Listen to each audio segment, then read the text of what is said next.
Now I talk about the emerging relationship between India and Israel, and I'll talk about the difference between tactical and strategic relationship here. Now we'll have an introduction of what a tactical relationship is with some examples.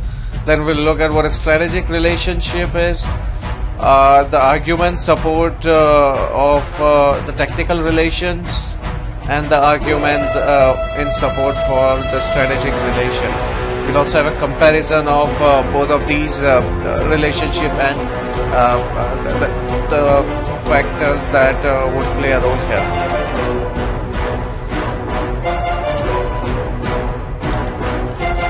Okay, so it has been around 20 years since India and Israel established full diplomatic ties. Mind you, there were times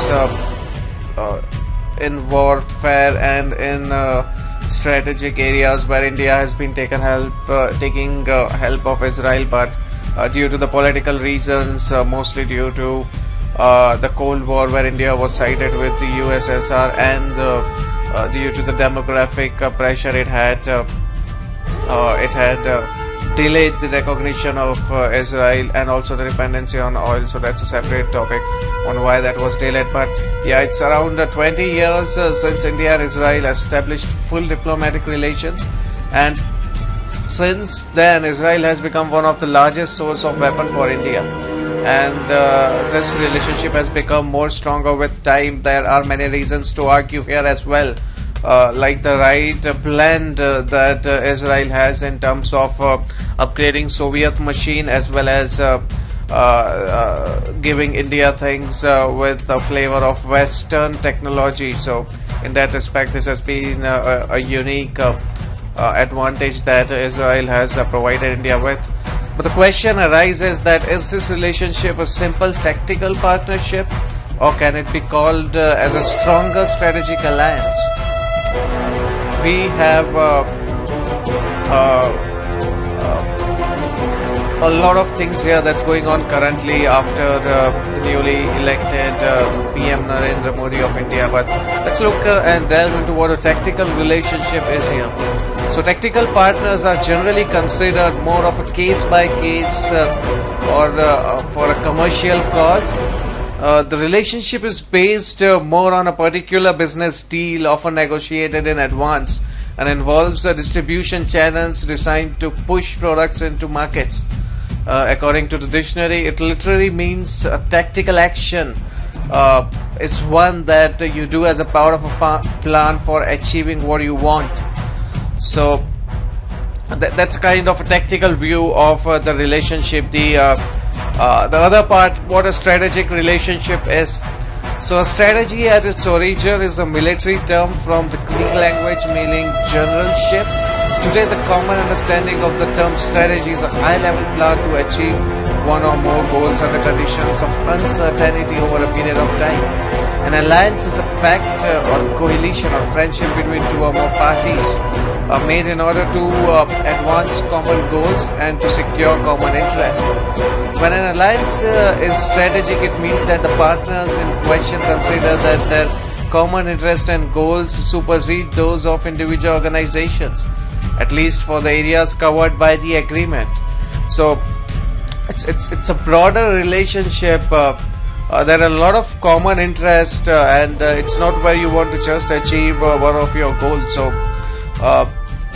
is the relationship tactical or is it strategic? A few arguments here where some would say that India, despite purchasing nearly 1 billion per year in defense equipment, or to keep relationship with Israel limited and tactical.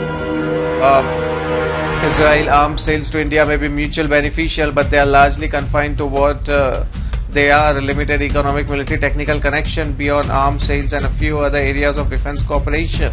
It is unlikely that Israel will soon, if ever, realize a strategic partnership with India.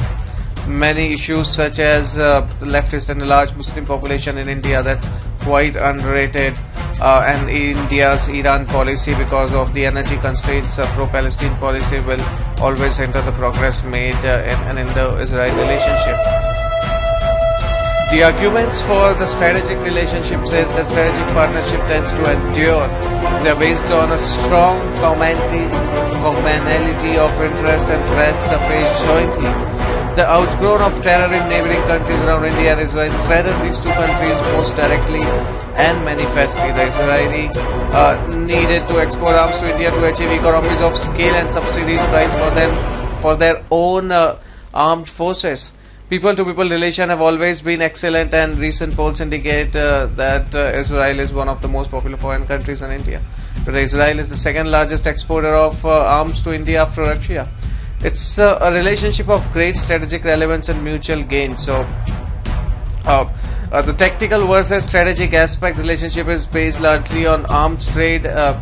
It's just buying and selling versus an intelligence gathering, counter-terror organization, cooperations, training, and other aspects of relationship that makes it a strategic one. So one can perceive that India-Israel defense relationship in two ways. First, it is at present mainly a buyer-supplier relationship. On the other hand, there may be particular Israel who want to build up upon the basic supply and demand relationship and turn it into something bigger. A true strategic partner between Tel Aviv and New Delhi would particularly bring benefits to Israel. Such a strategic partnership would help Israel a number of ways. It could for example, induce New Delhi to use its position as a leading player within the non-aligned movement to soften or mitigate the NAM's anti-Israeli policies. It could also provide Israel with an important partner in struggle against terrorism, given that remains a common challenge. And above all, perhaps Israel would probably like to see India as a demarcate or lessen its relationship with Iran, which is seen by Tel Aviv to a major threat to the Jewish state. So in this regard, warming US-India ties, particularly in the nuclear, civilian nuclear cooperation, could help Israel by creating another pressure point, which it could entice New Delhi to reverse its pro-Tehran stance. So, for example, India has several times voted to censure Iran in IAC over Iran's nuclear program.